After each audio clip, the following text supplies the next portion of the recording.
Comment peut-on être ou rester attaché à un homme qui, durant son très long règne, n'a affiché que condescendance et distance vis-à-vis des populations du Sud?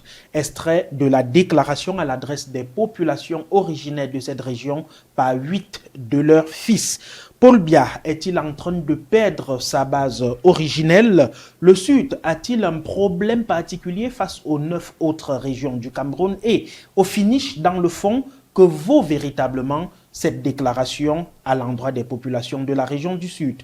Nous poserons ces questions et bien d'autres à notre invité qui est un ressortissant du même arrondissement Meyo-Messala que le président de la République.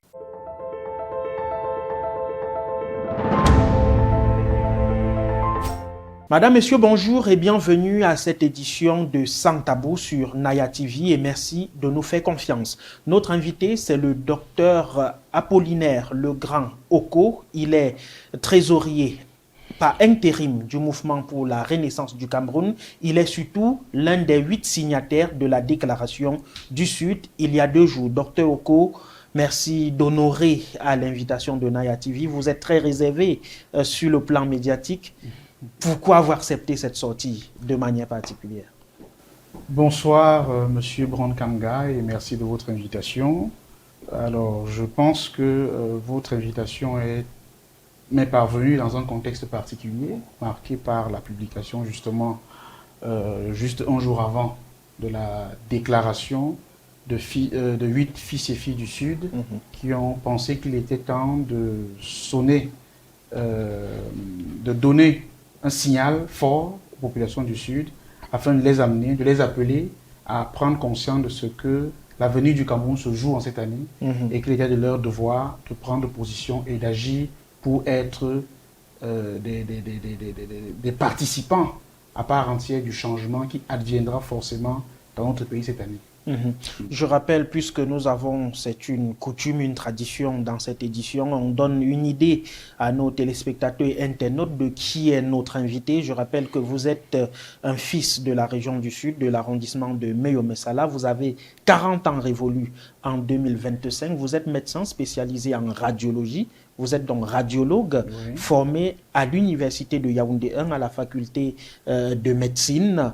Vous avez fait votre parcours tant sur le plan de médecine générale, tant que sur la spécialisation au Cameroun. Vous êtes donc en exercice dans la ville de Yaoundé. Vous êtes, je le disais à l'entame de cette édition, le trésorier national par intérim du mouvement pour la renaissance du Cameroun. Vous êtes marié et père de plusieurs enfants. Votre portrait est vrai. Effectivement, je suis médecin, je suis militant politique, membre du MRC. Et je rappelle qu'avant le mouvement pour la renaissance du Cameroun, vous n'avez pas fait de la politique. Pourquoi avoir adhéré au MRC en 2017? J'adhère au MRC parce que je sens que notre pays est en train de prendre une pente. Je dois avouer, pour être tout à fait honnête avec vous et avec vos téléspectateurs, que j'avais déjà été sensibilisé à l'idée du MRC depuis sa création en 2012. Je suis alors en poste dans la région du Sud, dans le district de santé de San-Médima, où je suis médecin-chef d'un hôpital. Et là, je lis dans la presse la déclaration du président Kanto, dans laquelle c'était un peu une déclaration de politique générale et qui donnait les raisons pour lesquelles le MRC s'engage en politique. Et il y a une phrase qui m'a frappé ce jour-là, c'est celle dans laquelle il dit « Rien ni personne ne m'empêchera de me mettre au service de notre peuple ». Cette phrase a sonné dans mon esprit et dans mon âme de Camerounais comme un appel. Et donc c'était là une semence qui devait porter des fruits 5 ans plus tard, c'est-à-dire en 2017, en mai notamment, lorsque j'ai décidé de manière formelle d'intégrer le MRC et j'en deviens militant jusqu'aujourd'hui.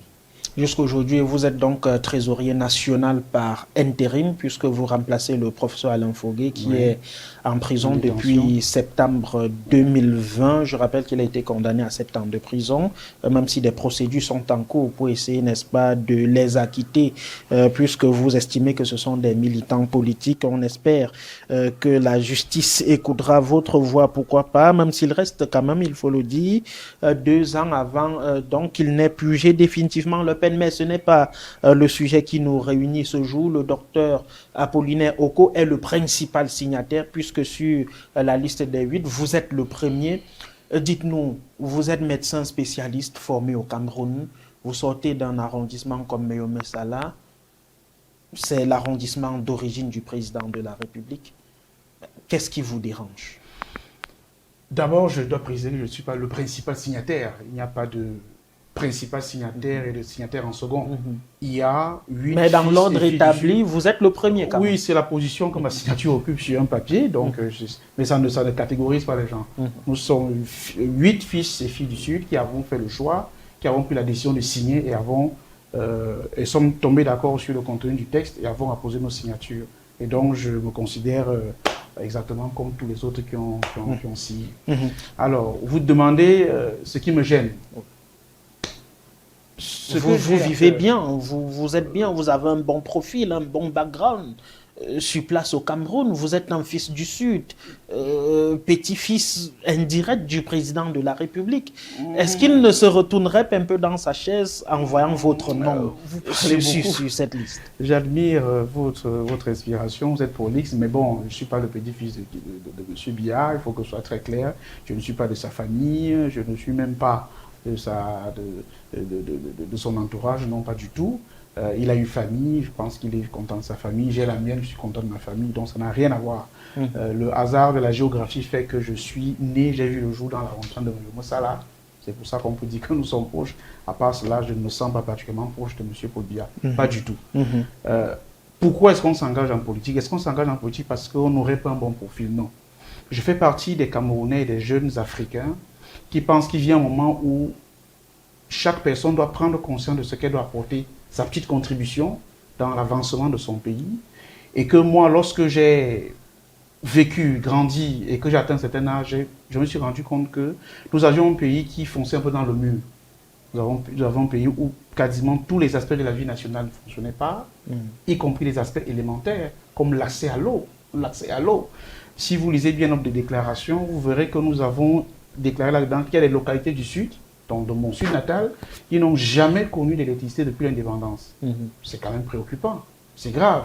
Surtout avec la fausse image qui est donnée à tous les autres Camerounais des 9 régions qui ont l'impression, de loin où ils sont, que le Sud c'est un petit paradis sur terre, que Paul Biya vraiment c'est quelqu'un qui a tellement aimé le Sud qu'il en a fait un paradis sur terre, alors que les 9 autres régions, elles, sont une sorte de pandémonium. Non, il y a des gens au Sud qui n'ont pas connu de bitume depuis l'indépendance, qui n'ont pas connu d'eau potable depuis l'indépendance, qui n'ont pas connu d'électricité. Donc lorsqu'on est un fils du Sud comme moi, et qu'on le constate, et que l'on voit en plus qu'il y a des mensonges qui sont propagés depuis des années, on se sent à un moment donné l'obligation de prendre position et de dire la vérité, non seulement à l'opinion nationale, mais également d'attirer l'attention à ceux qui sont nos frères et sœurs du Sud, de leur dire arrêtez de vous taire, prenez la parole, agissez pour que d'abord, le Cameroun sache que vous n'êtes pas ce qu'il croit toujours, ce qui est répandu notamment par ce qui constitue l'élite du RDPC, c'est-à-dire le parti au pouvoir, mais aussi pour que vous vous mettiez en position de citoyen ayant le droit d'exiger, et je dis bien exiger, de ceux qui gouvernent le pays, des mesures qui permettraient d'améliorer votre vie au quotidien. Vous avez donc signé cette déclaration il y a 2 jours, c'était le 18. Lorsqu'on regarde le profil des signataires, on a quand même comme l'impression que c'est un message voilé que le MRC essaye d'adresser aux populations du Sud, puisque le professeur Abba Oyono, qui est signataire, est désormais sympathisant de la cause militante du MRC. Il y a des responsables du MRC également qui ont apposé leur signature. Finalement, on se demande, est-ce véritablement la voix de la population du Sud ou alors un message caché que le MRC passe à travers vous? La déclaration que nous avons faite est une déclaration de 8 personnes qui sont des natifs du Sud. Dans cette cuvée de 8 personnes, il y en a qui sont des militants politiques, il y en a qui ne sont pas des militants politiques. Mais dans tous les cas, nous sommes des fils du Sud. Nous aurions été une association, un syndicat, et que sais-je encore, que nous serions toujours des fils du Sud. Donc l'élément que nous avons en commun, c'est le fait que nous soyons des natifs du Sud. Maintenant, si moi je suis du MRC et qu'un autre n'est pas du MRC, c'est autre chose. Parlant du professeur Abba, le professeur Abba n'est pas militant du MRC. Si vous parlez de sympathie du MRC, je pourrais également vous opposer d'autres sympathies. En l'espace de 2-3 semaines, le professeur Abba a été, si vous vous souvenez bien, au congrès d'un parti politique qu'on appelle le PCRN. On va donc déduire qu'il est également sympathisant du PCRN. Il a été, je crois, dans le groupe de Douala. On dira donc également qu'il est sympathisant de ce groupe-là. Il a été, et personne ne le nie, au meeting de Paris. On dira donc également qu'il est sympathisant du MRC. Donc la question n'est pas de savoir s'il a participé ici ou là à une organisation, à un événement organisé par un parti politique. Ce n'est pas le sujet. Le sujet est qu'au moment où nous signons cela, le professeur Abba reste une figure de la société civile. C'est un universitaire de renom qui a sa liberté de ton, qui est libre d'esprit et qui n'est pas assujetti à on ne sait quel pouvoir. Donc c'est un esprit libre qui a fait le choix d'apporter sa contribution à cette déclaration et je me fais le devoir ici de le saluer devant vous et devant vos téléspectateurs. Pour le reste, le MRC n'a missionné personne d'aller parler à sa place. Je peux vous dire que le MRC a ce qu'il faut en matière de communication, à la fois pour faire porter son opinion, ses avis à l'opinion, que pour trouver le personnel politique pour porter cette voix-là. Donc, il ne viendrait pas à l'esprit des dirigeants du MRC de vouloir passer par des pirouettes, par des personnes qui ne seraient pas du parti pour porter sa voix. Quand le MRC doit s'exprimer sur la scène politique nationale, le MRC le fait. Je vais ajouter quelque chose. J'ai été pendant 5 ans régional du MRC pour le Sud. Alors, lorsque je faisais des communications en tant que régional, ça n'avait rien à voir avec le fait que des organisations ou des citoyens du Sud aussi prennent la parole. Donc, le parti MRC ne se cache pas derrière cette déclaration. Donc, votre appartenance politique n'est qu'une coïncidence avec cette déclaration. Ce n'est même pas une coïncidence, c'est que le constat que nous faisons est un constat factuel. C'est-à-dire que j'aurais été d'un autre parti politique, que ce que je décris serait toujours vrai. Quelqu'un d'autre aurait été dans notre parti, que ce serait toujours vrai. C'est-à-dire que nous soyons association des individus de la société civile, que nous soyons syndicats, que nous soyons associations, que nous soyons collectifs, ce que nous disons, que nous décrions, que nous dénonçons, reste constant. Et c'est le plus important. Et vous faites bien d'insister là-dessus, parce que j'entends déjà des gens qui souvent sont en peine d'arguments et qui s'empressent de dire non, c'est le MRC qui veut absolument passer par ce collectif-là ou alors par ce groupe de personnes pour parler. Non, il n'en est rien. Les gens comme moi qui sont engagés politiquement s'assument et lorsqu'ils doivent poser des actions sur la scène publique, posent ces actions-là sans avoir à demander une quelconque tutelle. Maintenant, lorsque, en dehors de ce cadre-là, politique qui est le mien, partisan notamment, il advient, par exemple, que je dois faire une déclaration avec des personnes avec lesquelles j'ai le Sud en partage, eh bien, je le fais à ce moment-là comme un fils, un natif du Sud. Et c'est le cas avec cette déclaration. Vous avez donc agi uniquement en tant que fils du Sud, entrant de plein pied dans cette déclaration. Elle est de 3 pages, très solide. Pourquoi cette déclaration maintenant? Pourquoi cette déclaration maintenant? Parce que le Sud a, et là je dois le constater avec vous, ou alors avec ceux qui nous écoutent aussi, un statut particulier dans l'opinion. Et il y a beaucoup de choses qui sont dites qui ne sont pas toujours vraies.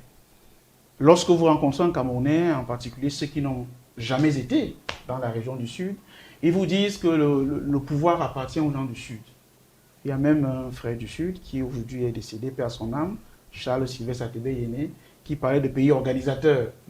Et vous voyez, ce sont des idées qui donnent l'impression qu'il suffit d'être d'un Wenger, ou de Moyomo Sala, de Samelima, ou de la Lokundje, pour être partisan du pouvoir, pour s'asseoir tous les matins avec M. Biassou à la même table, pour échanger avec lui en langue vernaculaire, pour solliciter et obtenir tout ce que l'on veut. Alors que c'est un mensonge. C'est pour ça que nous avons voulu faire une peinture de la réalité au quotidien.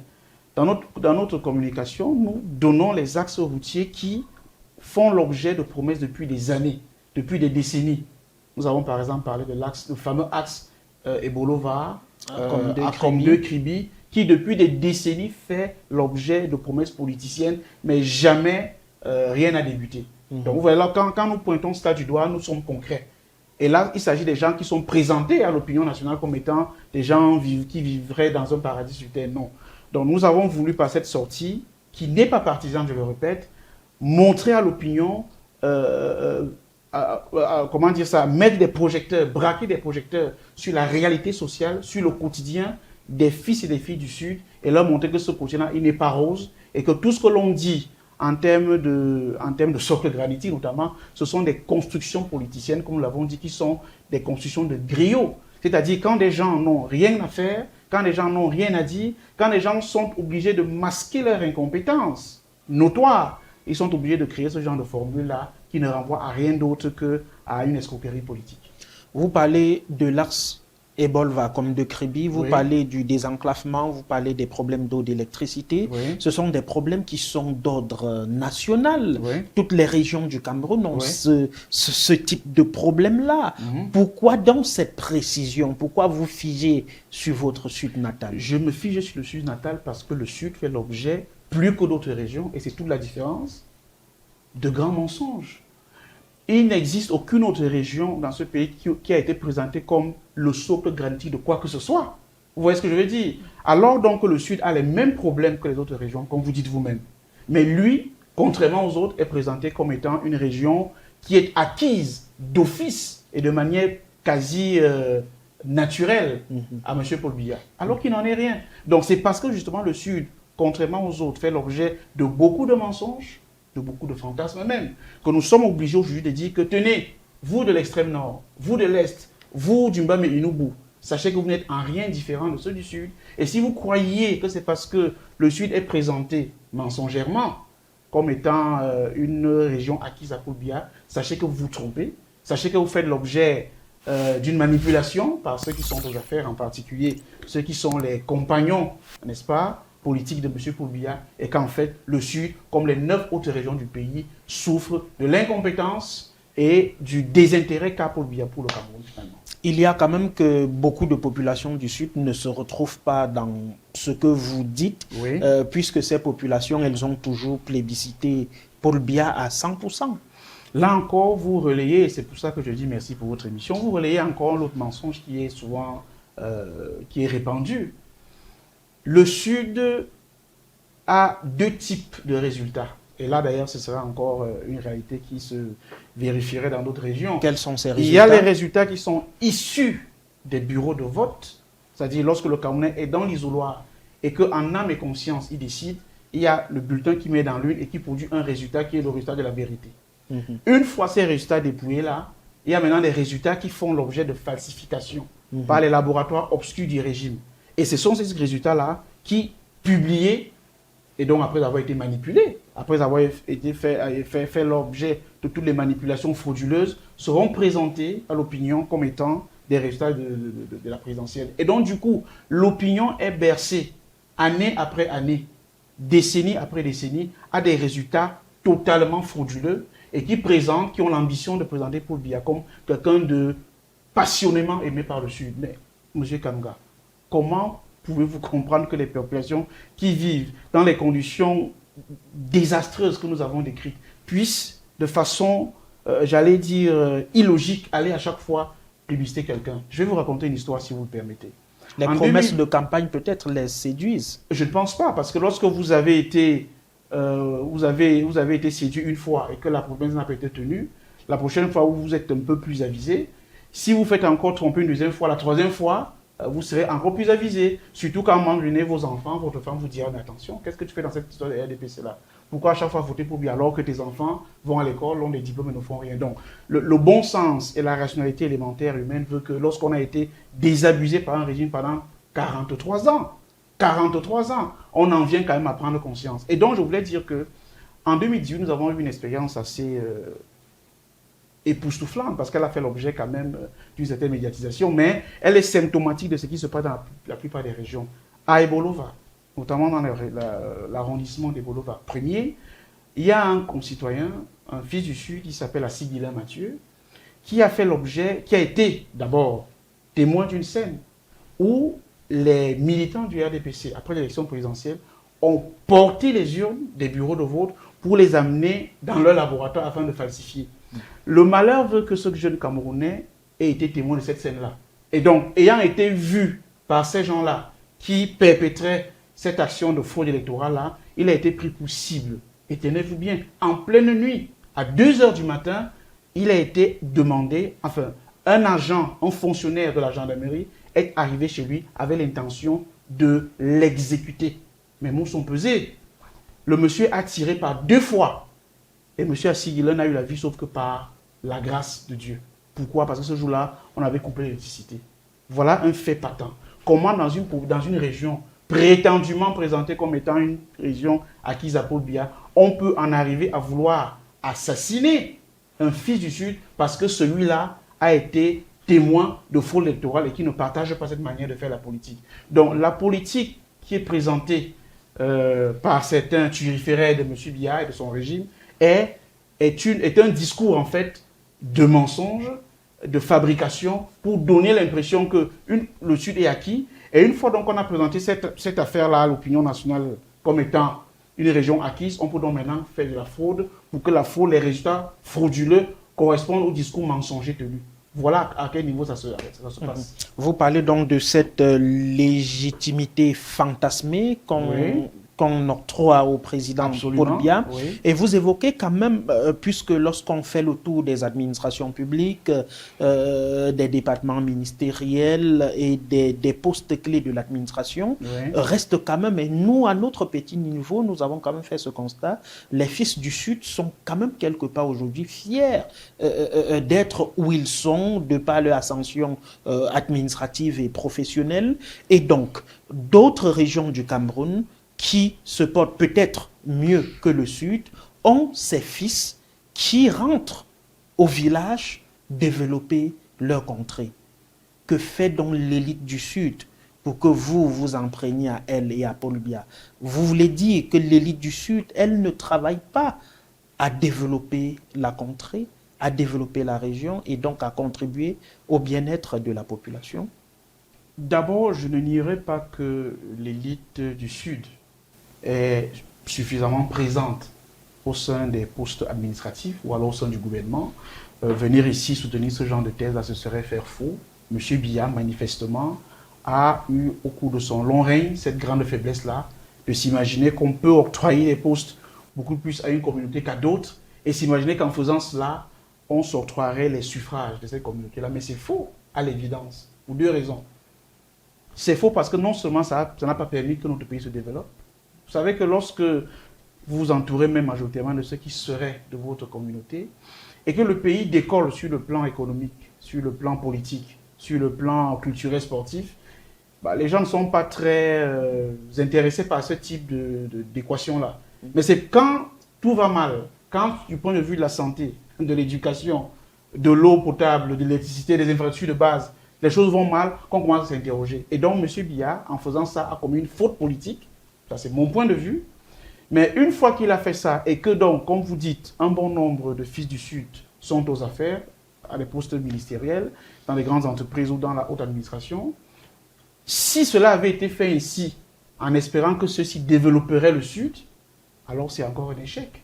Parce qu'on voit très bien que le Sud est dans un état qui ne correspond pas à la, entre guillemets, représentativité des fils du Sud au sein à la fois du gouvernement et de la haute administration. Ça veut donc dire que pour développer une région comme le Sud, comme l'Est, comme l'Ouest, comme l'extrême Nord, ce n'est pas en majorant, en maximisant la présence des fils d'une localité qu'on a forcément un développement correspondant dans cette localité-là. C'est au contraire, c'est parce que l'on met sur pied une vraie politique de développement, qu'on a une vision et qu'on fait les choix qu'il faut en termes d'hommes, les choix qu'il faut et surtout qu'on ait un président présent qui gouverne son pays, qui est présent, que l'on voit ici et là, qui se déplace dans le pays, toutes choses qui sont étrangères à la gouvernance de M. Paul Biya. M. Paul Biya, personne ne le connaît. Même lorsqu'il va au sud, les gens qui le voient parfois passer en route, quand il choisit de passer par la route, sont des gens qui, par le hasard de la géographie, sont sur son itinéraire. Dans la déclaration que nous avons faite, nous avons rappelé par exemple que ça fait... Personne ne peut vous donner un exemple d'un meeting de Paul Biya depuis 30 ans. Depuis 30 ans, personne. Ça n'existe pas. Dites-moi comment les gens peuvent être à ce point, j'allais dire, amoureux de quelqu'un qui ne voit jamais. En 2018 encore, je prends notre exemple dans la région du Sud. J'étais avec le président du MRC dans la localité de Djoum, c'est dans le Djel-Lobo, pour un meeting. Et là, il y a une maman qui, en langue locale, a soufflé. Bon, elle n'a pas soufflé, elle a dit à haute voix qu'enfin, un candidat à la présidentielle pense à nous. Ça témoigne de ce que, depuis que l'on fait des élections au Cameroun, les candidats sillonnent le pays parfois, vont dans les chefs-lieux des régions, des départements, mais personne n'a jamais daigné se rendre jusqu'à Djoum. Alors que cette année-là, le président Kanto, lui, s'est rendu et il a démontré aux populations de Djoum que vous aussi, vous êtes des Camerounais et quelqu'un qui veut vos suffrages doit faire l'effort physique de venir lui-même et non pas envoyer des personnes sans légitimité. Alors, Paul Biya, c'est un acquis, il est à la maison? Non, il n'est pas à la maison. Il n'est pas à la maison, justement parce que un Camerounais qui est né en 1982 à Djoum, il ne connaît pas Paul Biya. Il ne connaît pas. Bon, dites-moi sur la base de quelle considération, si ce n'est une considération psychologiquement villageoise, il peut, s'il est objectif, dire qu'il est engagé auprès de Paul Biya. Nous bataillons, nous autres, pour que nous accédions à un pays où nous avons des citoyens, non pas des membres de communauté. Parce que quand nous sommes dans une logique villageoise, que Paul Biya peut faire 43 ans sans jamais arriver à Djoum, par exemple, et dire qu'à Djoum, c'est acquis, pour la simple raison que c'est dans le Djai-Lobo. Nous sommes partisans d'un pays dans lequel le responsable politique qui veut engager des suffrages doit faire l'effort d'aller vers les populations, échanger avec elles, entendre le discours de ces populations-là. Que ce discours-là soit dans le sens qu'ils souhaitent, ou alors qu'il soit un discours de contestation, un discours contradictoire, mais qu'au moins, ils soient en contact avec ces populations-là et que, une fois que les populations ont écouté la personne, n'est-ce pas, puissent faire une idée claire, objective sur ce qu'il fait. Et ne pas dire que, bon, comme je suis de Sambelima, de Bolova, de Foulane, de Biwomba, de Biwombulu, même si ne voit jamais Paul Biya, c'est acquis parce que c'est une question villageoise. Non, nous voulons sortir le Cameroun des logiques villageoises qui sont défendues justement par ceux qui sont autour de Paul Biya, par ceux qui sont ses turiféraires, pour aller vers une politique où le responsable politique doit savoir qu'il doit conquérir un marché politique. Et pour le conquérir, il faut être présent, il faut parler aux gens, il faut avoir ces équipes qui se déploient et il faut qu'au bout au moins de 43 longues années, il vous ait vu au moins une fois. Ce qui n'est pas arrivé pour l'écrasante majorité des populations du Sud. Apollinaire Oko, vous êtes médecin spécialiste en radiologie. Oui. Vous, qu'avez-vous déjà fait pour la région du Sud? J'ai déjà fait beaucoup de choses. Et si je commence à les répéter ici, vous serez surpris. La première chose que j'ai faite, qui me paraît être importante pour les populations du Sud, c'est de dire que vous, Camerounais et Camerounaises du Sud, vous n'êtes pas condamnés à la souffrance et au silence. C'est-à-dire quoi? Lorsque vous avez un Camerounais qui naît à Sambelima, il naît à, je ne sais pas, Bembis, il lui a insufflé une mentalité qui fait qu'il doit naître, grandir, j'allais dire vieillir et mourir en sachant que tant que pour vivre là-bas, c'est nous qui avons le pouvoir. Peu importe s'il est un chômeur, peu importe s'il est allé à l'école, s'il a pu faire des études ou pas, peu importe même s'il est diplômé, mais n'a pas de boulot. C'est justement cette rupture-là, fondamentale, qui consiste à libérer les gens des chaînes psychologiques dans lesquelles ils sont enfermés, qui constitue à mon avis la plus grande contribution, la mienne en tout cas pour le Sud. Parce que lorsque les esprits sont libérés, le reste suit. Où est-ce que je veux dire? Alors que si on rentre dans les logiques qui consisteraient à dire, bon, j'ai fait ceci ou cela, d'abord je dois dire que je n'ai jamais été de ceux qui gouvernent le pays, je n'ai jamais eu un poste particulier au sein de ceux qui dirigent le pays. Et donc, les questions de ce qu'on a déjà fait, les questions de bilan, c'est ça le mot que je cherchais, eh bien, elles doivent s'opposer à ceux qui, depuis 43 ans au moins, gèrent le Cameroun. Il faut qu'on soit clair. Il ne faut pas au Cameroun, on inverse les rôles, parce que dans l'opinion, on nous a tellement maltraités sur le plan intellectuel et psychologique qu'on en finit souvent par demander à l'opposition un bilan, alors que l'opposition n'a rien géré. Nous sommes sur la personne, rien à voir avec la politique, puisque vous avez des frères qui, comme vous, puisque vous êtes un intellectuel, vous êtes fonctionnaire, vous avez des frères qui, comme vous, sont également fonctionnaires, au gradé de l'armée, diplomates et bien d'autres, et qui ont quand même offert des points d'eau, aménagé des salles, des classes, des écoles pour leur contrée. Vous, qu'est-ce que vous avez déjà fait pour critiquer autant Paul Biya? Non, d'abord, ce n'est pas parce qu'on n'a pas fait qu'on doit critiquer Paul Biya. Paul Biya a, malheureusement, si je dois le dire, l'obligation d'être l'homme du Cameroun qui est le plus scruté par les Camerounais. Il est le président de la République en fonction, donc désolé pour lui. Ça veut dire que s'il faut demander à un Camerounais des comptes en premier et avant toute autre personne, eh bien c'est celui qui occupe le fauteuil présidentiel. peu importe qu'il soit présent ou pas, qu'il soit compétent ou pas, on doit lui poser ces questions-là. Maintenant, à titre personnel, nous avons fait beaucoup de choses. Je me rappelle encore quand j'étais tout jeune, il m'arrivait de consacrer mes vacances à moi, alors que j'aurais pu faire autre chose. J'aurais pu aller me balader, avoir vivre, faire la fête. Il m'arrivait de consacrer des semaines entières à aller faire des consultations dans plusieurs arrondissements au sud. J'ai fait la totalité des départements du sud dans ces activités-là. Le Djellabo, la vallée du Thème, l'Anville à l'océan. Ça, c'est une contribution. Parce qu'il faut aussi également savoir qu'on ne peut demander aux gens ce qu'ils ont déjà fait qu'en fonction de ce qu'ils peuvent faire. Votre question peut se poser, par exemple, à un lycéen ou alors à un étudiant qui n'a que peut-être la licence. Il pourra peut-être vous dire que bon, moi, j'ai aidé à répéter les élèves. Voilà ce qu'il peut faire à ce niveau-là. Lorsque vous aurez en face de vous un ministre, vous demandez ce qu'il a fait. Donc moi, en tant que jeune fils du Sud, j'ai fait cela pendant au moins 10 années. D'abord quand j'étais en faculté de médecine, et même après être sorti de médecine, je le faisais toujours. Il n'y a que 4 ou 5 ans qui me séparent la dernière fois que je l'ai fait. Et donc je l'ai toujours fait. Je suis devenu militant du parti MRC et nous avons fait beaucoup de choses dans le Sud. Au moment où nous vous parlons, il y a beaucoup d'œuvres sociales qui ont été réalisées et qui seront annoncées le moment venu. Je ne vais pas venir ici dévoiler des secrets. Donc le moment venu, l'opinion nationale sera informée de ce que le MRC a fait concrètement sur le plan des infrastructures pour le Sud. Et on verra que nous ne faisons pas que parler. Même sans moyens, nous faisons l'effort de poser des actions concrètes qui changent le quotidien des Camerounais dans le Sud. À tout de suite. Vous rêvez d'une nouvelle maison, d'un investissement sûr ou de simplifier la gestion de vos biens?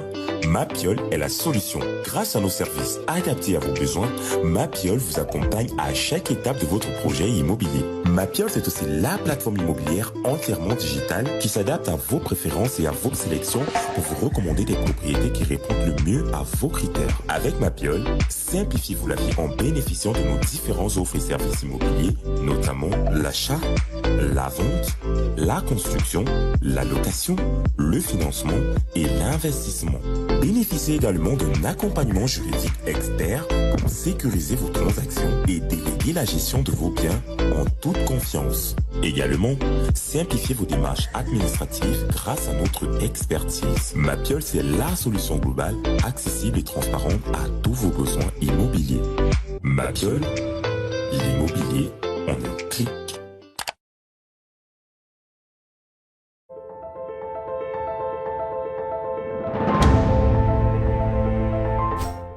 Si vous nous rejoignez à l'instant, vous êtes bel et bien sur Naya TV. L'émission c'est Sans Tabou et notre invité c'est Apollinaire Oko. Il est l'un des signataires de la déclaration du Sud qui dit non à Paul Biya, qui est résolument tourné vers le changement, qui part de cette région natale du président de la République depuis 43 ans pour se répandre sur l'ensemble du territoire national. Apollinaire Oko, vous êtes donc 8 à avoir signé ce document, cette déclaration pour sensibiliser, pour appeler au changement de vos frères et sœurs du Sud.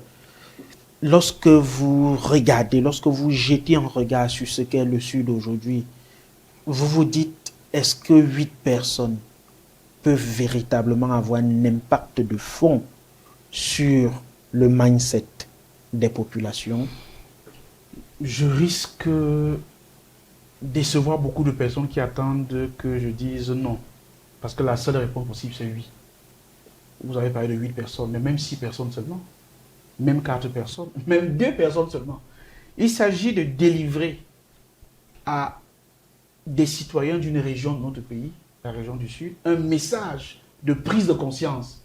J'ai vu des gens faire des envolées en disant que représente cela. Il n'est pas question de parler pour les populations, non. Nous ne sommes pas dans les appels à se représenter qu'on a l'habitude de voir et qui ne produisent absolument rien, ni pour le Sud, ni pour le Cameroun. Nous sommes des fils du Sud qui disons, nous adressons un message aux populations du Sud pour leur dire, voici les faits, voici où nous en sommes depuis 43 ans, voici le diagnostic, voici ce que a payé, le prix lourd qu'a payé le Sud, notamment ses fils et ses filles, sous ce régime-ci, et nous avons cité dans la déclaration des personnes qui, d'une manière ou d'une autre, ont fait l'objet de la répression multiforme du régime. Nous disons aussi que nous sommes à la croisée des chemins. 2025, c'est une année fatidique pour le pays. C'est une année carrefour.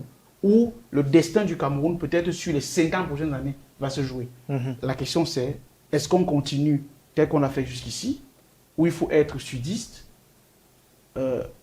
être présenté mensongèrement comme étant un soutien de Paul Biya, même quand ce n'est pas le cas, ensuite se taire et subir au quotidien, dans sa chair, la misère, la souffrance et la précarité. Nous disons non. Donc nous voulons que les populations nous entendent, ensuite prennent conscience et agissent surtout, deviennent des acteurs du changement au cours de cette année. Donc notre message doit être extrêmement clair.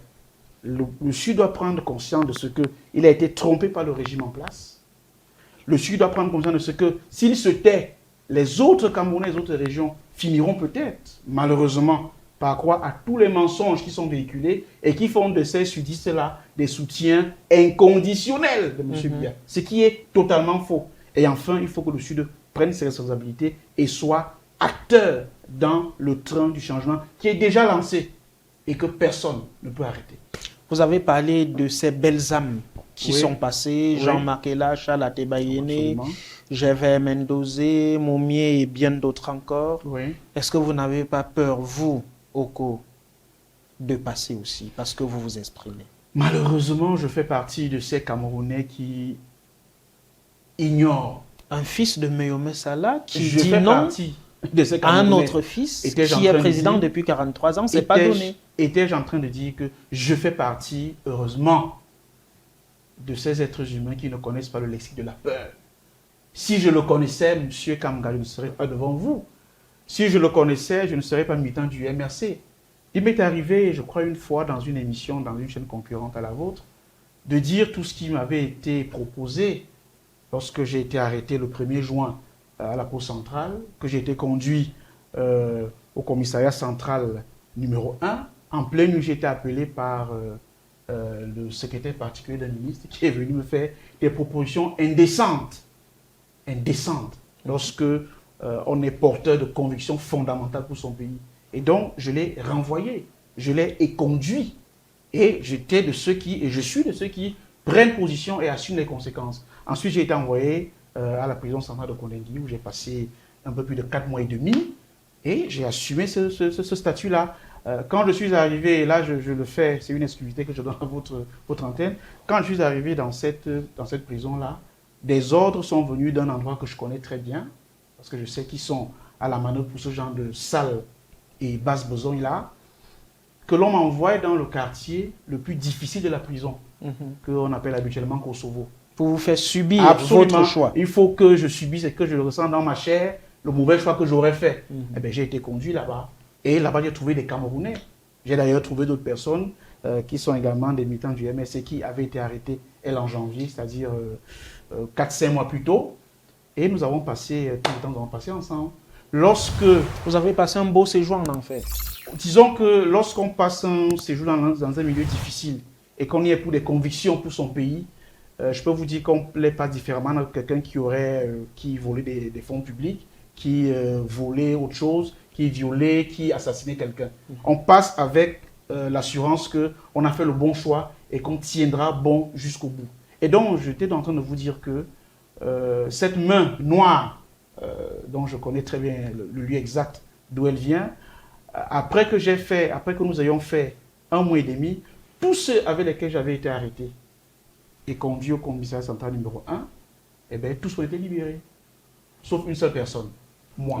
C'est-à-dire qu'on nous a pris à la poste, on nous a conduit au commissariat central numéro 1.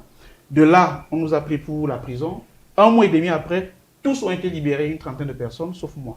Donc, je savais très bien. Mais comme c'est les gens, ceux qui font ça, qui ne savent pas ce qu'on appelle engagement politique, engagement militant, qui n'ont pas le sens de la conviction politique, parce que n'ayant jamais exercé dans leur vie et dans leur cheminement public, ils ne savent pas qu'on peut être porteur de convictions tellement fortes, tellement puissantes, qu'aucune forme de répression physique ou psychologique ne peut venir à bout de votre engagement. Et donc, j'ai passé ce séjour-là, il a été une expérience importante pour moi, parce qu'en fait, je suis sorti de là, j'ai beaucoup médité, j'ai beaucoup réfléchi, et je suis sorti de là avec un militantisme qui avait au moins quintuplé.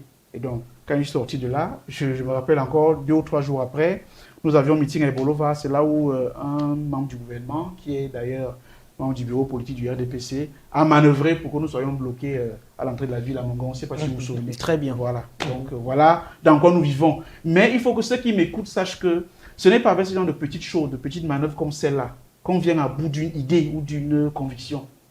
Et souvent, je me dis que ça vient des gens parfois qui n'ont pas eux-mêmes un cheminement en termes de conviction, en termes de combat politique, et ne comprennent pas que lorsque quelqu'un a en lui la semence du bien national, la semence d'une grande idée du Cameroun, on ne peut jamais, au grand jamais, venir à bout de lui à travers une quelconque forme de répression.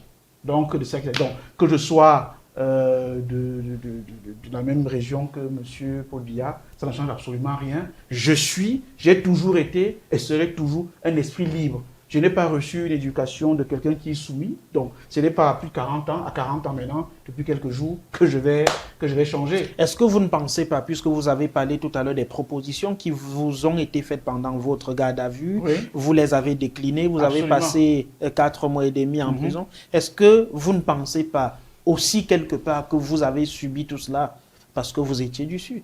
Mais bien sûr, je l'ai dit en d'autres mots tout à l'heure. Je vous ai dit que nous étions dans un commissariat, nous avons été conduits en prison et tous ceux qui sont arrivés avec moi ce même jour-là, venant de ce commissariat-là, ont été libérés 1 mois et demi après. Je suis le seul qui était du Sud, je suis le seul qui n'est pas sorti. En inversant également, Voilà. il y a 5 ans que d'autres sont en prison, mais vous êtes libre. Absolument, oui, parce qu'il est sorti bien après. Maintenant, là, je parle de l'année 2019, où nous avons eu les marques le 26 janvier, le 1er juin et le 8 juin. Et le 8 Maintenant, juin. ceux qui sont actuellement en prison ont été arrêtés plutôt en 2020, oui, le 22 septembre Exactement, 2020. et parmi eux, il y a des gens qui n'ont jamais marché. Donc, bien évidemment, ils sont nombreux. Ce n'est pas l'objet de ce débat. Apollinaire Oko, vous avez parlé tout à l'heure d'un membre du bureau politique. Oui. Peut-être c'est une coïncidence, on ne sait pas s'il s'agit de la même personne ou pas. Mais le professeur Jarfa Mendongo, qui est le chef de la délégation permanente régionale du comité central du RDPC pour la région du Sud, a réagi à votre déclaration, vous traitant de groupuscule, de sectaire, grégaire, aigri, je cite ces mots, et que votre sortie n'a aucun impact sur la vision de la population du Sud. Réaction? D'abord, les mots que vous employez, le vocabulaire qui a été utilisé par cette personnalité ne peut pas honorer au comité de l'État. Lorsque vous avez une déclaration que vous ne partagez pas, parce que manifestement, déclaration l'a outré, la sortie de ses gonds, eh bien, il faut garder un peu de sang-froid et éviter ce type de vocabulaire plutôt triste qui n'honore pas, disais-je, la personne qui écrit cela et qui signe. Ensuite, lorsque un groupuscule, pour revenir à son vocabulaire, ne représente rien, écoutez, on ne quitte pas, j'allais dire, le palais, hein, on ne quitte pas son piédestal pour répondre à des personnes qui ne signifiaient rien. Le fait que M. Famdongo ait pris de toute sa journée pour produire 5 pages d'un document signé, paraphé, prouve quand même que cette déclaration du groupuscule, eh bien, elle lui en a mis une petite bouchée quand même. Parce que moi, je ne perdrai pas mon temps à rédiger 5 pages, quelque chose qui est totalement insignifiant. C'est parce que nous avons posé avec un vocabulaire responsable, pas son vocabulaire, parce que nous avons le nôtre, il a le sien. Le nôtre n'est pas ordurier, le sien est beaucoup trop ordurier. Et donc, nous avons utilisé nos mots pour peindre, j'allais dire, la région du Sud. Et dire que voilà ce que ceux qui sont ressortissants comme lui, de la région du Sud, voilà ce qu'ils subissent au quotidien. Je me rappelle encore il y a quelques années, mais je le dis parce que c'était dans le champ public, M. Famdongo, justement, puisqu'on parle de lui, s'était rendu dans une localité du Sud pour, je crois, le renouvellement de leurs organes de base. Et il a été, et son contrôle a été arrêté par des villageois. Donc voilà donc une personne qui est du Sud comme moi. Ça ne m'est jamais arrivé dans le Sud, hein, ce genre de choses. Qui, non seulement sont du Sud comme lui et moi, mais sont de son parti politique. C'est-à-dire qu'ils ne sont même pas comme moi, ils ne sont pas de l'opposition comme moi. Mais lui, on dit, nous en avons marre du mensonge. Effectivement, je voulais préciser que cette altercation, c'était dû au désenclavement de la localité. Absolument. Et ces riverains qui disaient au ministre d'État, il est inadmissible que nous continuions dans autant de misère et de galères. Mais nous allons poursuivre parce que dans votre déclaration, vous demandez aux populations de la région du Sud de prendre immédiatement l'engagement d'aller s'inscrire s'inscrire sur les listes électorales. Si l'on s'en tient à la marche actuelle du pays, on doit convoquer le corps électoral dans les tout prochains jours. Oui. Est-ce qu'il ne se fait quand même pas tard, Apollinaire Oko, d'appeler les populations à aller s'inscrire à quelques jours de la convocation du corps électoral? Lorsqu'on connaît les mécanismes en place, on vous dira il n'y a pas d'énergie, les routes ne sont pas bonnes, il n'y a pas d'électricité. Et donc, comme vous dira, on ne peut faire que ce qu'on peut. Non, l'appel aux inscriptions des Camerounais, des citoyens de tout le pays, commence par cette déclaration quand même. Ça fait des années que nous le disons. Nous avons eu en 2024, vous savez, vous êtes journaliste. Donc ce n'est qu'une répétition. C'est une répétition, c'est pour dire que le changement, nous pensons que pour des gens qui aiment leur pays, il doit se faire par la voie électorale, il doit se faire dans la paix. Et donc, le changement que nous souhaitons pour le pays tout entier, mais aussi pour la région du Sud, doit se faire par une participation citoyenne, politique, pacifique à travers l'élection. Parlons donc d'élections, puisque si tout se passe bien, le corps électoral sera convoqué dans les tout prochains jours pour l'élection présidentielle d'octobre 2025. Et vous demandez donc à ces populations de s'inscrire, puis d'aller voter. Vous avez évoqué tout à l'heure ces cas de tripatouillage enregistrés par le passé. Question fermée. Un changement par les urnes dans la configuration actuelle est-il possible? Un changement par les urnes est parfaitement possible au Cameroun. Dans la configuration actuelle? Un changement dans la paix et par les urnes est parfaitement possible. Comment? En faisant un exercice qui se structure en 4 étapes. La première étape, c'est celle qu'on vient de citer, aller s'inscrire. La deuxième étape, c'est le jour dit, sortir massivement et aller exercer dans le secret de l'isoloir son choix pour le prochain président de la République. Ensuite, c'est la surveillance du vote. Parce que si au Cameroun aujourd'hui, les résultats électoraux sortis des urnes ne correspondent pas aux résultats électoraux proclamés et affichés, c'est bien parce qu'à un moment donné, les gens sont distraits, rentrent à la maison et laissent faire à la fois le RDPC, à la fois les autorités administratives, mais aussi l'ECAM et tous les autres acteurs, Conseil constitutionnel, les laissent faire tout ce qu'ils peuvent faire. Alors que si, contrairement au passé, cette fois-ci, nous nous engageons, nous Camerounais, électeurs, à surveiller le vote, eh bien, les passerelles qu'ont l'habitude d'utiliser ces gens-là, les moments, les temps libres, les moments de distraction, de flottement qu'ils ont l'habitude d'utiliser pour capitaliser en termes de fraude et de tripatouillage électoral, eh bien, il n'y aura plus ces moments-là et nous pourrons, de bout en bout, avoir l'œil et la main mise sur le processus électoral. Première chose. Enfin, troisième chose. Dernière chose, maintenant, c'est la défense du vote. Parce que comme c'est un régime qui est, et je ne fais que le constater, installé de façon chronique dans le tripatouillage des élections, eh bien, il faudra, si nous avons des éléments qui montrent que, en violation de la loi électorale, de la Constitution, une fraude électorale est en vue d'être perpétrée ou a été perpétrée, il faut à ce moment-là défendre son vote, défendre la vérité des urnes. Et si l'on, après s'être inscrit, voter, suivre les votes, nous défendons notre vote, nous pouvons, dans notre pays, réaliser une alternance par les urnes et dans la paix, sans qu'il n'y ait absolument rien de plus. C'est possible au Cameroun, et absolument. Particulièrement dans le Sud? C'est possible dans l'ensemble des 10 régions du pays, y compris dans le Sud. Vous savez, les peuples qui sont sous le joug d'une dictature comme la nôtre, parce que, ce n'est pas moi qui le dis, M. Pobia, je suis présenté à l'international comme étant le plus vieux dictateur du monde, ce n'est pas moi qui le dis. Pourtant, vous vous exprimez librement? Non, j'arrache ma liberté, au prix d'ailleurs de tout ce que je viens de raconter. Ne croyez pas que c'est ça. Moi, j'ai perdu les militants, des camarades en prison. Hein. Dans un pays où il y a la liberté, ça ne se passe pas comme ça. On ne prend pas quelqu'un sans qu'il n'ait rien fait, sans aucun mandat. On l'envoie en prison et il en décède. Ça fait des plaies et des douleurs dans les familles et des plaies, j'allais dire, éternelles, qui ne finiront jamais. Et donc, je disais donc que lorsqu'on est sous une dictature comme la nôtre, la première clé est psychologique.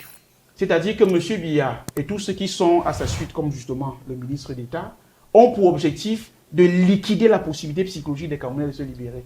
Mais ce que nous faisons justement, c'est de libérer les Camerounais sur le plan psychologique. Quand ils seront libres, ils comprendront qu'Ameyomo Salah, dans le quartier de Paul Biya, il peut perdre l'élection. Parce qu'à ce moment-là, les gens décideront en fonction de ce qu'est leur quotidien, en fonction du sort qui a été réservé à leurs enfants, à leurs petits-enfants, à leurs oncles, à leurs tantes. Et lorsqu'ils le feront à Mayomossala, ils verront que Pobiana n'a rien fait pour eux et qu'ils doivent passer à autre chose. Lorsqu'on reçoit gratuitement des pagnes, du pain, de la sardine, de l'huile, un peu de riz pour quelques jours, lorsqu'on reçoit quelques billets de banque et qu'on se dit Paul Biya Ayop, est-ce qu'une déclaration comme la vôtre peut véritablement changer les mentalités? Contrairement à ce qu'on pense, contrairement à ce qu'on peut penser, il peut changer. Et prenez encore la déclaration du ministre que vous avez tout à l'heure, vous me relayez. C'est parce que les gens savent, en lisant ce que nous avons mis là-dedans, que notre déclaration est en osmose parfaite avec ce que pensent les populations. Et que ces populations n'ont besoin que d'un déclic, d'un petit déblocage psychologique pour comprendre qu'elles ont leur rôle à jouer et qu'elles n'ont l'avis de personne à demander. Je le redis encore ici, les populations du Sud n'ont l'avis de personne à demander. Elles n'ont pas à demander à M. Biya ce qu'ils pensent de leur citoyenneté. Ils sont nés Camerounais, ils mourront Camerounais, donc ils ont le droit, j'allais même dire le devoir, de s'engager pour leur pays. Ces populations n'ont pas à demander à M. Famondongo ou à quelqu'un d'autre qu'est-ce qu'il pense, qu'est-ce que cette personne-là pense. Elles ont tout simplement à se lever, comme les citoyens camerounais disent, nous exerçons ici et maintenant notre citoyenneté et nous voulons le changement. Quand elles le feront par centaines, par milliers, par dizaines de milliers, le changement adviendra dans la paix et par les urnes.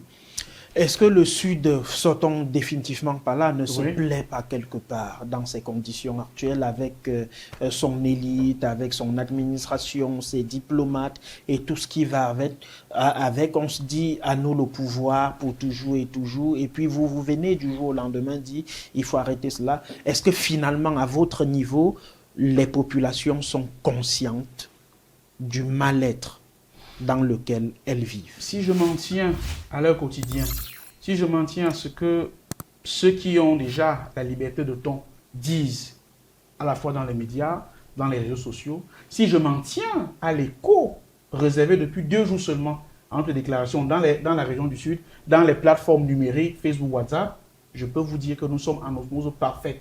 Ça a été un véritable déclic, notre déclaration, et je pense qu'il y a un Sud avant la déclaration du 18 juin, et il y a désormais un autre Sud après le 18 juin 2025. Et je pense que désormais, comme dans la plupart des autres régions, et j'espère plus qu'ailleurs, le Sud sera en tête de proue pour conduire l'alternance dans notre pays en 2025. Vous avez, dans le cadre de votre profession et bien sûr dans le cadre des activités de votre parti politique, fait le tour des régions du Cameroun.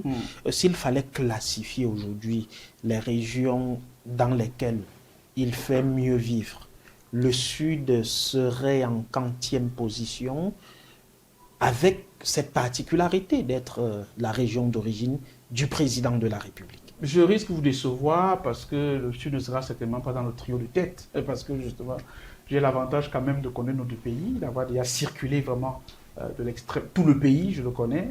Et donc, le Sud serait dans, non pas le peloton de tête, mais peut-être le trio.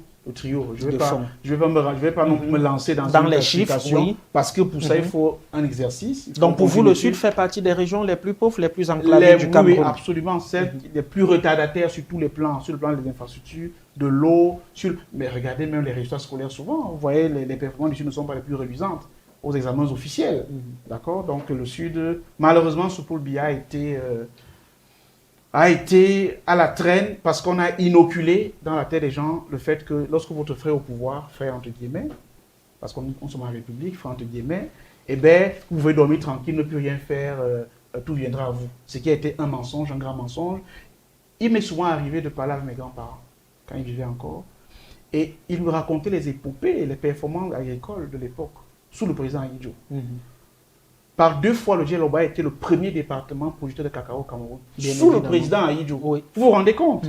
C'est-à-dire qu'avec un fait comme celui-là, vous avez une population qui était agricole, qui travaillait, c'est-à-dire qui comptait sur son travail pour vivre. Bon, maintenant, lorsque, et c'est ça le paradoxe, un des leurs, M. Biya devient président de la République, cette capacité-là, cette mentalité du travail-là, manuel de s'en sortir, bascule parce que les gens vendent aux populations, malheureusement, une idée qui est fausse, dit que c'est vous qui avez le pays, ne faites plus ceci, ne faites plus cela. Donc moi je crois que le Sud gagnerait beaucoup à prendre conscience de ce que une communauté ou alors une localité ou même une région ne se développe pas selon que un citoyen de cette région-là est aux affaires ou pas. Il se développe parce que le pouvoir politique qui est là vous donne la possibilité de vous mouvoir. Si vous êtes dans une localité, par exemple, qui est agricole, et que le pouvoir politique, le gouvernement notamment, ne met pas à votre disposition des facilités pour accéder, par exemple, au crédit, pour avoir, par exemple, des engrais, pour avoir, par exemple, des tracteurs, vous pourrez toujours avoir tous les présidents que vous voulez, vous ne décollerez jamais. Alors que si vous n'avez même pas un compatriote qui serait dans votre région, mais qui met cela à votre disposition, vous pourrez mettre en œuvre, n'est-ce pas, vos initiatives. Vous pourrez donc capitaliser de votre environnement et vivre dignement dans des conditions qui sont des conditions acceptables. Je m'en voudrais de ne pas vous poser cette question puisque vous évoquez cette problématique dans votre déclaration.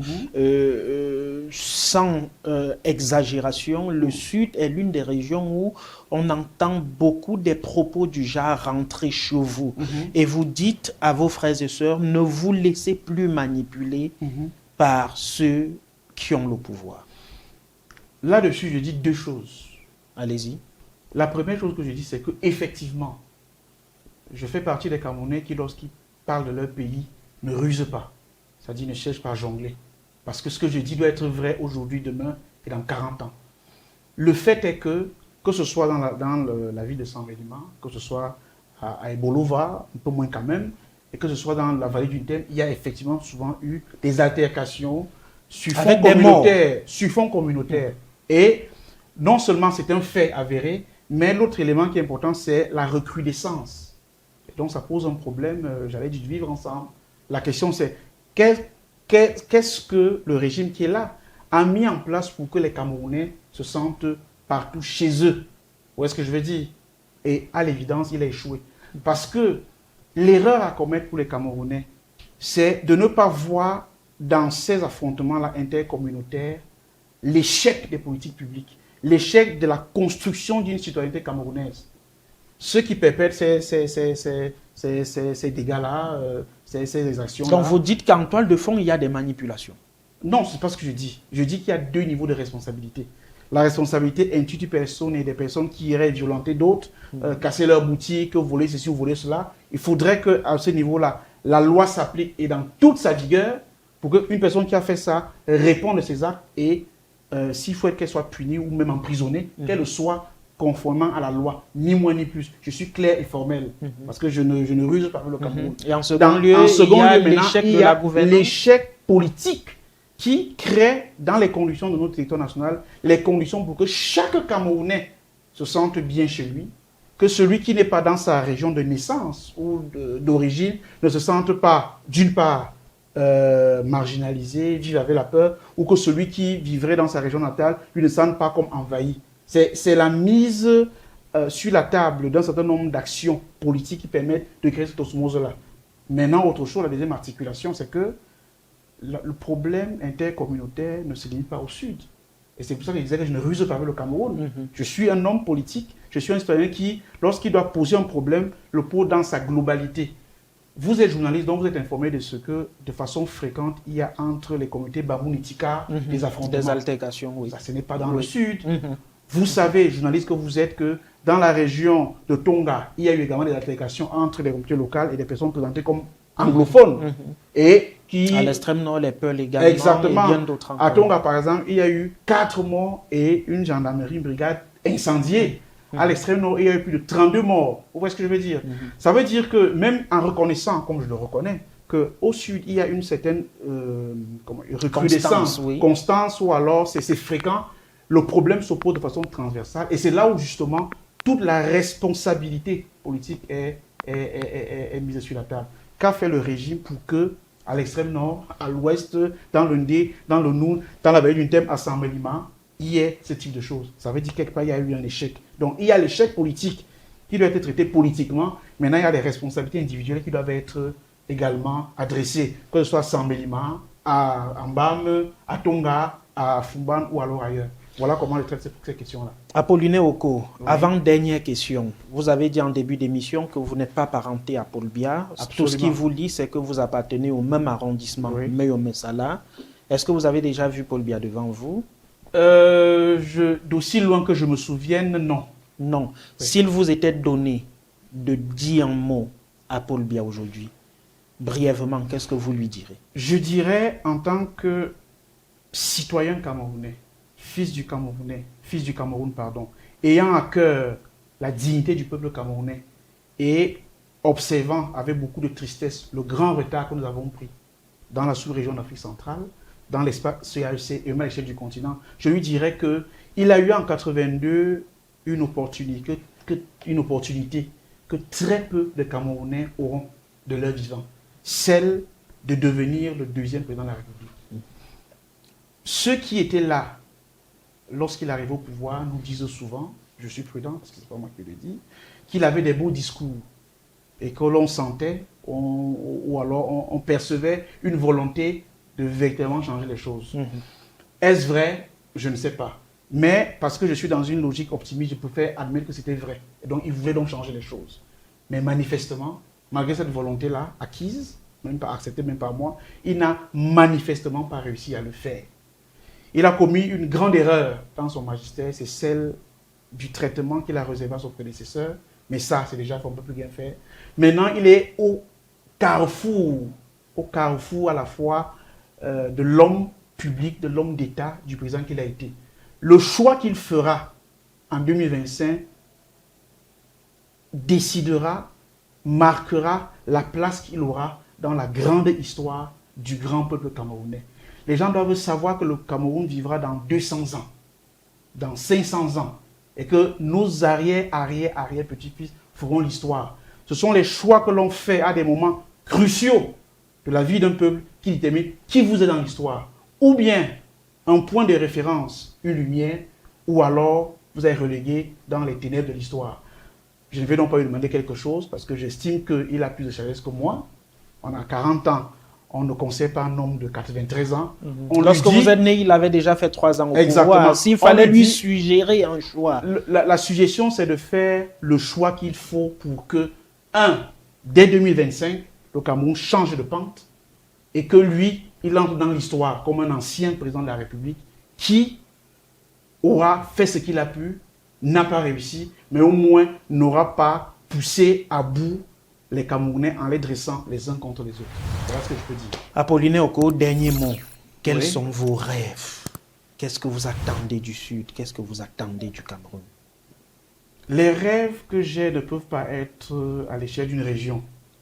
Je ne suis pas le genre de personne qu'on peut circonscrire à une région. Je me définis souvent et je me définirai toujours comme un Africain né au Cameroun. Donc les rêves que j'ai, c'est minimalement au niveau du Cameroun, voire plus. Je rêve d'une Afrique et d'un Cameroun qui, bien que étant passé par les tribulations de l'histoire, par une triple colonisation de fait, je dis bien, doit, par la mise en commun des énergies, par la mobilisation du savoir-faire des intelligences camerounaises, mettre ensemble les fils et les filles du Cameroun pour produire non seulement un modèle politique qui nous permet de nous projeter, mais puisse également produire des idées dans le domaine économique qui puissent faire de nous l'incontestable leader que nous sommes dans la région de l'Afrique centrale, CEMAP et même CAC, et que de ce fait-là, le Cameroun puisse servir d'exemple, non pas seulement à l'Afrique centrale, mais à toute l'Afrique. Donc je rêve d'un pays qui, de par sa montée en puissance, et je parle vraiment de montée en puissance, est un phare pour l'Afrique, montre aux autres Africains la direction à suivre, et un pays qui demain contribuera à son niveau à ce que les peuples d'Afrique se mettent de plus en plus ensemble pour un idéal panafricain. Apollinaire Legrand-Oko, merci. C'est moi qui vous remercie. Je rappelle que vous êtes signataire de la déclaration qui appelle les populations du Sud au changement. Vous êtes médecin radiologue et trésorier national, pas intérim, du mouvement pour la renaissance du Cameroun. C'était Sans Tabou. Mesdames, Messieurs, merci de nous avoir écoutés. Restez en compagnie des programmes de Naya TV. Vous rêvez d'une nouvelle maison, d'un investissement sûr ou de simplifier la gestion de vos biens? Mapiol est la solution. Grâce à nos services adaptés à vos besoins, Mapiol vous accompagne à chaque étape de votre projet immobilier. Mapiol, c'est aussi la plateforme immobilière entièrement digitale qui s'adapte à vos préférences et à vos sélections pour vous recommander des propriétés qui répondent le mieux à vos critères. Avec Mapiol, simplifiez-vous la vie en bénéficiant de nos différents offres et services immobiliers, notamment l'achat, la vente, la construction, la location, le financement et l'investissement. Bénéficiez également d'un accompagnement juridique expert pour sécuriser vos transactions et déléguer la gestion de vos biens en toute confiance. Également, simplifiez vos démarches administratives grâce à notre expertise. Mapiol, c'est la solution globale, accessible et transparente à tous vos besoins immobiliers. Mapiol, l'immobilier